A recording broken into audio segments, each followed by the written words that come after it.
وہ نواسائے رسول صلی اللہ علیہ وآلہ وسلم جس کو حضور نے اپنی گود میں کھلایا تھا،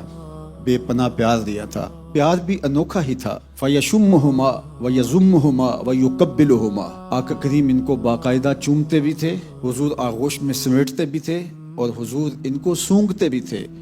اور فرماتے کہ یہ میرے پھول ہیں، اور آقا کریم کو ان سے مہک آتی، ان سے خوشبو آتی۔ کبھی حضور ان کو اپنے کندھوں پہ بٹھا لیتے، کبھی اپنی آغوش میں۔ زمانے نے وہ منظر بھی دیکھا کہ حضور خطبہ دے رہے ہیں تو حضور کا نواسا گھر سے نکلتا ہے تو حضور خطبہ چھوڑ کے لینے چلے جاتے ہیں اور اپنے پاس بٹھا لیتے ہیں۔ زمانے نے یہ منظر بھی دیکھا کہ حضور سجدہ ریز ہیں اور یہ حجرہ انور سے نکلے اور آ کے حضور کی پشت پہ بیٹھ گئے۔ صحابہ کہتے ہیں کہ ہمیں لگا کہ سجدہ جو طویل ہو گیا کہیں حضور کی روح قبض تو نہیں ہو گئی، لیکن جب حضور نے سر انور اٹھایا تو حسین ابن علی پاس تھے، تو آقا کریم نے ارشاد فرمایا کہ یہ میری پشت پہ بیٹھا تھا اور میں اس کے اترنے کا انتظار کرتا رہا کہیں یہ گر نہ جائے۔ اللہ اکبر۔ سجدے میں کوئی ہو اور اس کی پشت پہ کوئی بیٹھ جائے اور اگر وہ اٹھ جائے تو کتنی چوٹ لگے گی، لیکن حضور کو یہ بھی گوارا نہیں تھا کہ وہ میری پشت سے زمین پر بھی گرے، کیونکہ حضور جانتے تھے اس نے زخموں کے ساتھ گھوڑے کی زین سے گرنا ہے۔ حضرت عائشہ رضی اللہ تعالی عنہ ام المومنین کے حجرہ انور سے حضور باہر نکلتے ہیں تو آگے حجرہ فاطمہ آتا ہے، اس سے آگے سے گزرنے لگے تو حضرت امام حسین کے رونے کی آواز آ رہی ہے، تو آقا کریم فرماتے ہیں حسین کو چپ کرواؤ، تم جانتے نہیں انا بکاءہ یوزینی، اس کا رونا مجھے تڑپا دیتا ہے، مجھے اذیت ہوتی ہے جب حسین ابن علی روتے ہیں۔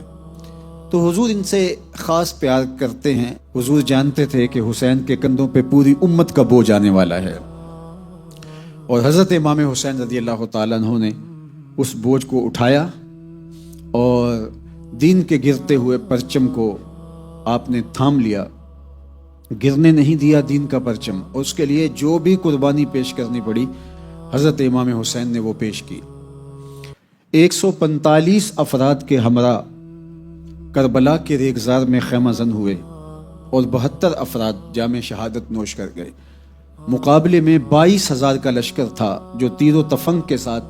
آپ کے وجود کے خاتمہ کے لیے یہاں جمع ہوا تھا، لیکن صدیاں گزر گئی،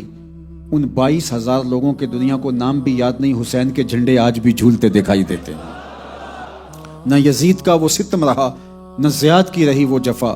رہا تو نام حسین جسے زندہ رکھتی ہے کربلا۔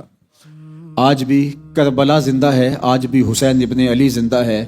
حسین ابن علی تو زندہ ہی ہے، حسین کا علی اصغر بھی زندہ ہے، حسین کا علی اکبر بھی زندہ ہے، علی اوسط بھی زندہ ہے۔ یزیدیوں نے سمجھا تھا ہم نے نام و نشان تک مٹا دیا، مبارک ہڈیوں کو بھی گھوڑوں کی ٹاپوں تلے رون دیا، اور ان کا خیال تھا کہ ان کا نشان بھی نہیں ملے گا۔ کائنات کے اوپر اگر نشان موجود ہیں تو پنجتن کے نام و نشان ہی موجود ہیں، ذکر انہی کا موجود ہے، نام انہی کا موجود ہے، پھریرے انہی کے نام کے اور جھنڈے انہی کے نام کے لہراتے دکھائی دیتے ہیں۔ تو حضرت امام حسین رضی اللہ تعالی عنہ حق کے لیے، جس مقصد کے لیے، جس مدعا کے لیے میدان میں آئے تھے وہ انہوں نے حاصل کیا۔ یہ بات ذہن میں رکھیے، یہ اقتدار کی لڑائی نہیں تھی، یہ اقدار کی لڑائی تھی۔